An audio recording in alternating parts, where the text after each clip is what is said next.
Good evening everyone.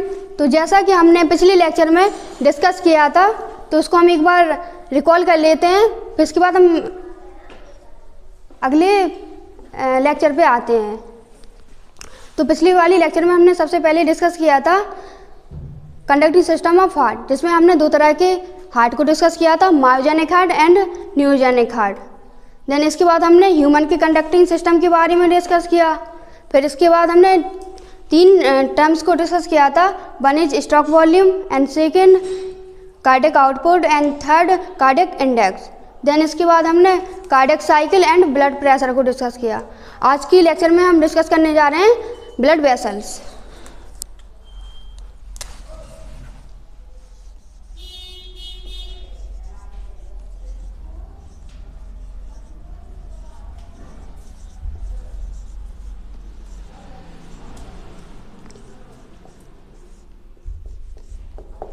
Blood vessels में हम सबसे पहले देखते हैं ब्लड वेसल्स की हिस्टोलॉजी।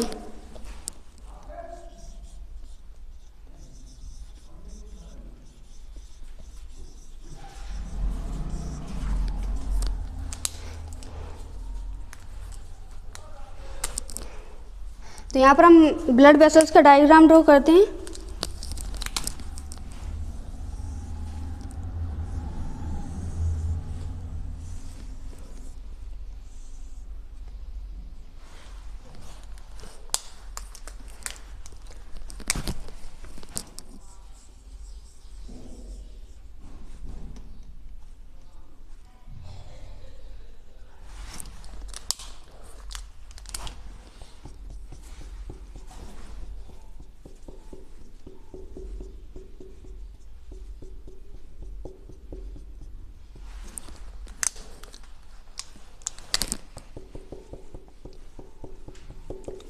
ब्लड वेसल्स का हम क्रॉस सेक्शन देखते हैं तो उसमें तीन लेयर्स दिखाई देती है। आउटर लेयर को ट्यून का एक्सटर्ना कहा जाता है।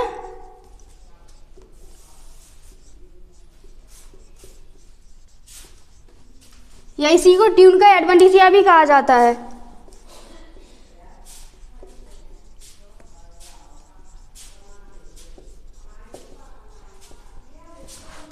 अगर आप लोगों को एलिमेंट्री कैनाल की हिस्टोलॉजी याद है तो उसमें चार लेयर्स होती हैं। आउटर मोस्ट सिरोसा, देन उसके बाद मस्कुलर्स एक्सटर्ना, देन सब mucosa and inner most layer होती है म्यूकोसा।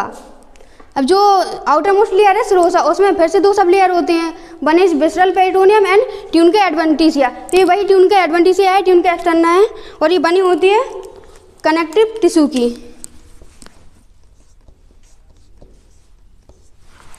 देन इसके बाद जो थिक लेयर होती है इसे ट्यून का मीडिया कहा जाता है,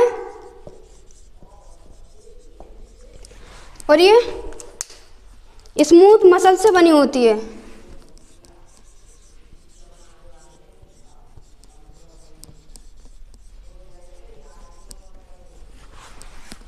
अब ये स्मूथ मसल्स क्या होती हैं?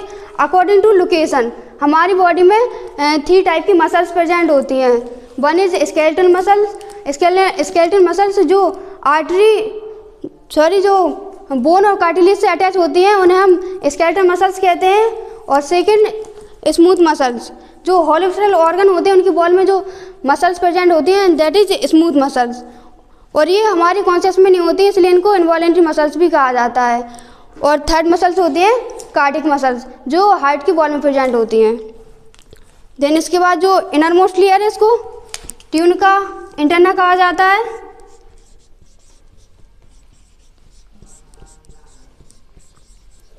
या इसी को इंटिमा भी बोला जाता है।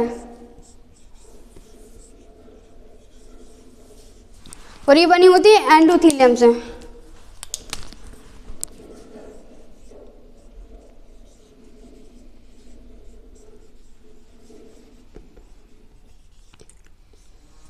और ये एंडोथेलियम ही किसका एग्जाम्पल होता है? सिंपल स्क्वामस एपिथेलियम का।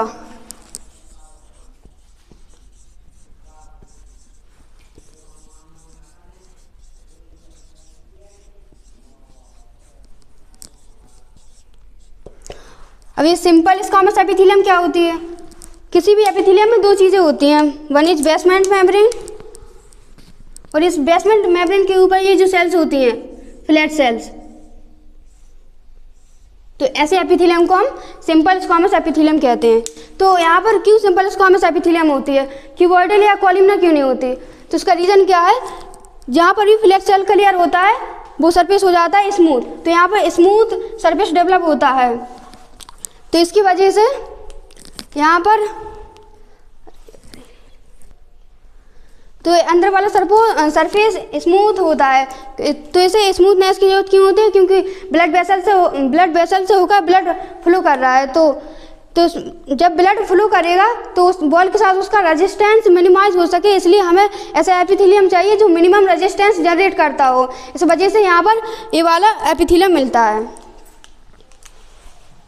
अब इसके बाद कुछ ब्लड वेसल्स हैं।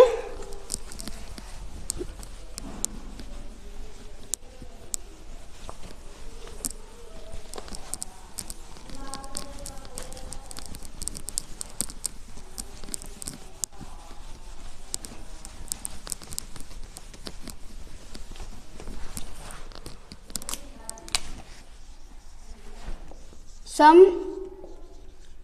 important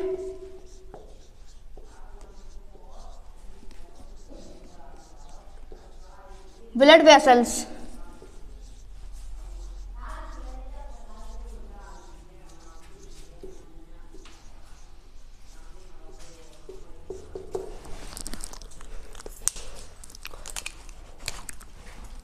Artery,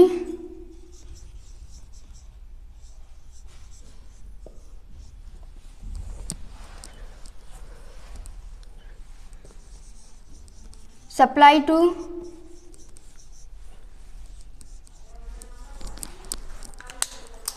vein,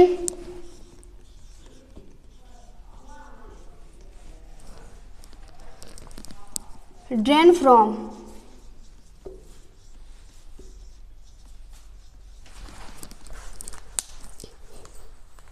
तो इसमें जो फर्स्ट आर्टरी है पल्मोनरी,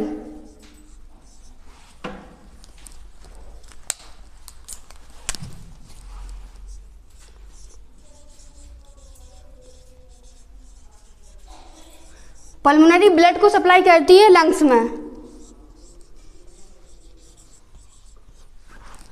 नेक्स्ट आर्टरी है कोरोनरी,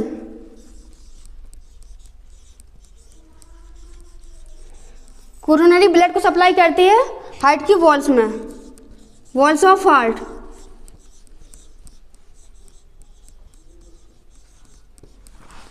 नेक्स्ट आर्टरी है सबक्लेवियन,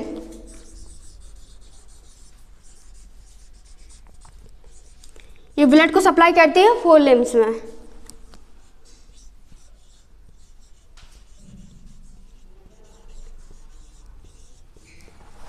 नेक्स्ट आर्टरी है कैरोटिड,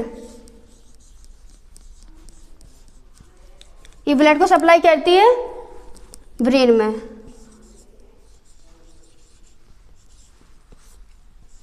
या हेड।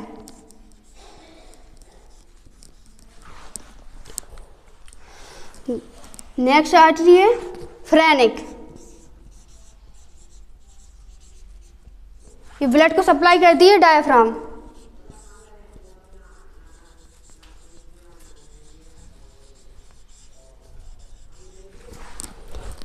नेक्स्ट आर्टरी है हेपेटिक, ये ब्लड को सप्लाई करती है लीवर में।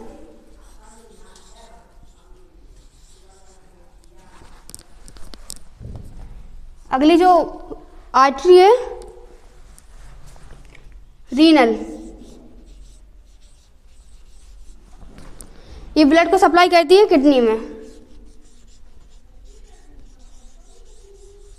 और नेक्स्ट आर्टरी है लीनोगैस्ट्रिक, और ये ब्लड को सप्लाई करती है स्टमक में, स्टमक या स्प्लीन।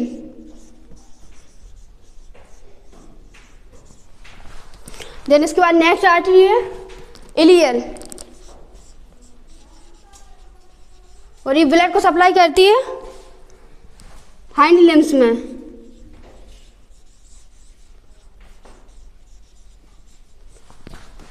देन इसके बाद है वेन्स। तो इसमें जो फर्स्ट वेन है जुगुलर, और ये ब्लड ड्रेन करती है हेड से। इसके बाद नेक्स्ट वेन है लिंगुअल, ये ब्लड को ड्रेन करती है टंग से।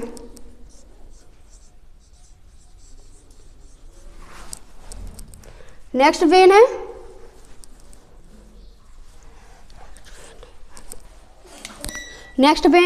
फीमोरल। फीमोरल ये ब्लड को ड्रेन करती है हाइंड लिम्स में।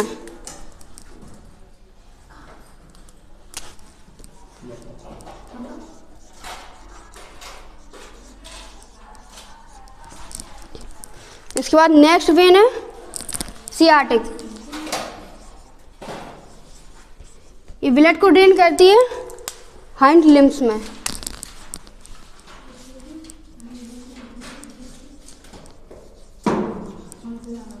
इसके बाद नेक्स्ट वेन है हेपेटिक। हेपेटिक ये ब्लड को ड्रेन करती है लीवर में।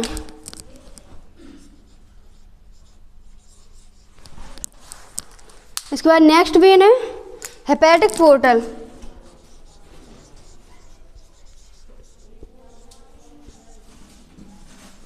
ये ब्लड को ड्रेन करती है डाइजेस्टिव सिस्टम से।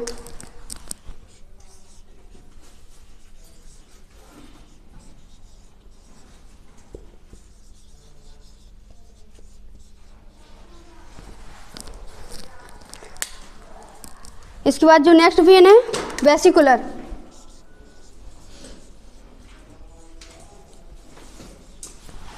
और ये ब्लड को ड्रेन करती है यूरिनरी ब्लैडर से।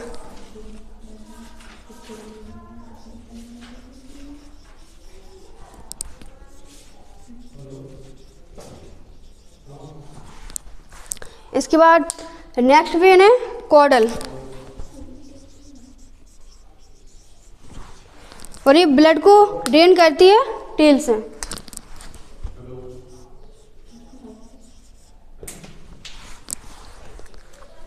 देन इसके बाद है ब्लड कैपिलरी,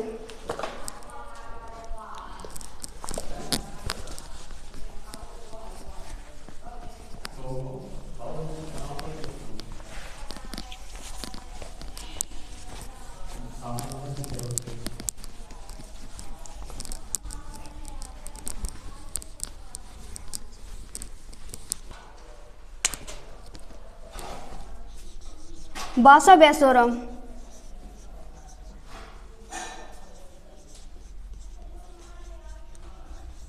वासा वेसोरम यह स्मॉल ब्लड वेसल्स होती है जिनमें एक वास्कुलर नेटवर्क होता है जो लार्ज ब्लड वास्कुलर की वॉल को ब्लड सप्लाई करता है। देन इसके बाद है ब्लड कैपिलरी,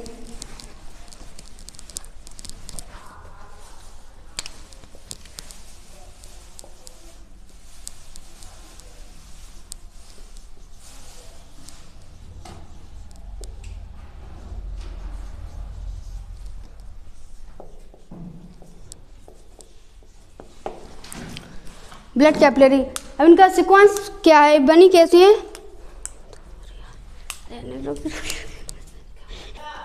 अब हम ब्लड कैपिलरी,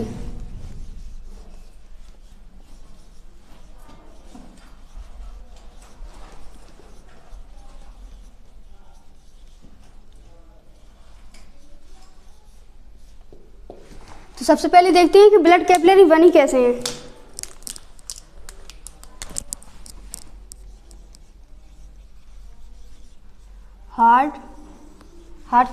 हार्ट से जो फर्स्ट स्ट्रक्चर डेवलप हुआ दैट इज ऑर्टा,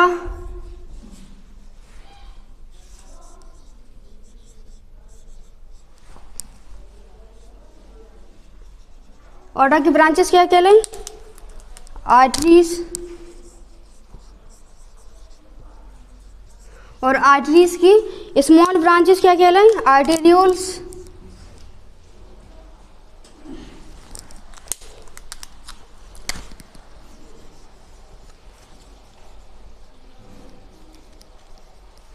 अब हम यहाँ पर आर्टेरियोल को ड्रॉ कर दें।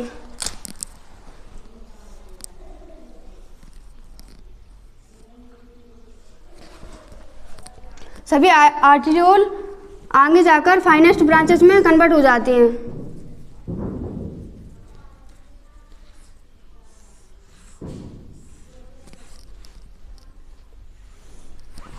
तो आर्टेरियोल की इस वाले सेक्शन को हम कहेंगे आर्टेरियल कैपिलरी।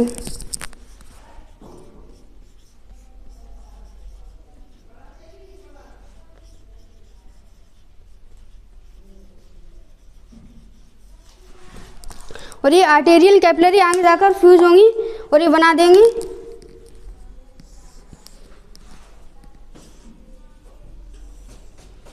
वेन्यूल।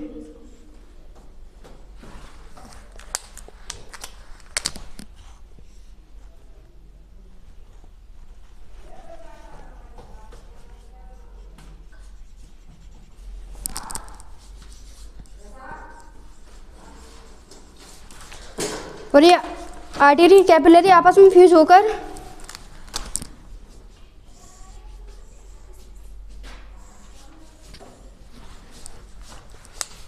तो इस एंड पर जो कैपिलरी बनी इनको हम कहेंगे वीनस कैपिलरी।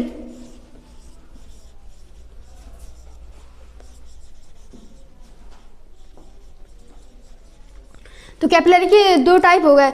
आर्टेरियल के एंड पर जो कैपिलरी है उसको हम कहते हैं आर्टेरियल कैपिलरी, और जो वेन्यूल के एंड पे है उसको हम कहेंगे वीनस कैपिलरी। वेन्यूल आगे जाकर फ्यूज होकर बना देंगे veins.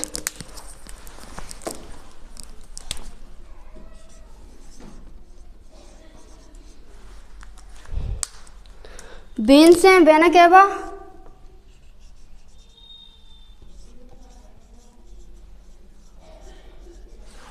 Then vena cava ultimately open हो जाएंगे हार्ट में।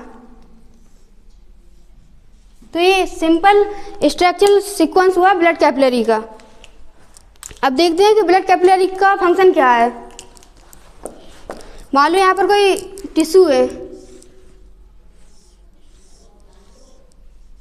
तो उसे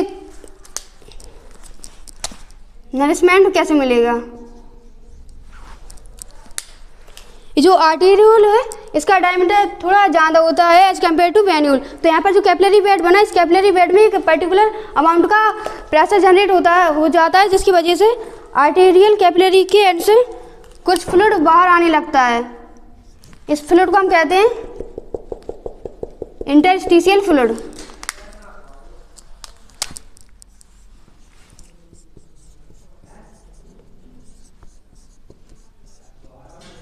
और इस फ्लूइड के साथ ऑक्सीजन भी आया,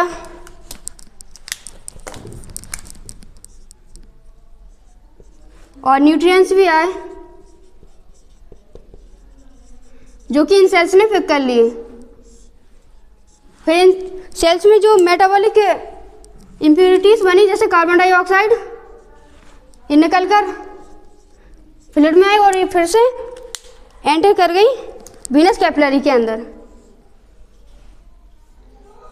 तो कहने का मतलब ये है कि आर्टेरियल कैपिलरी से थोड़ा थोड़ा फ्लूइड बाहर निकलता रहेगा और वीनस कैपिलरी के एंड से थोड़ा थोड़ा फ्लूइड एब्जॉर्ब होता रहेगा। ब्लड कभी भी टिश्यू सेल्स के सीधे कांटेक्ट में नहीं आता। ये जो कैपिलरी है बड़े सिग्निफिकेंट ब्लड वेसल्स होते हैं, क्योंकि इनके अलावा बाकी जितनी भी ब्लड वेसल्स हों, चाहे वो आर्टरी हो, आर्टेरियोल हो या ऑर्टा हो, इन सब की वॉल इतनी थिक होती है कि इन सब की वॉल इतनी थिक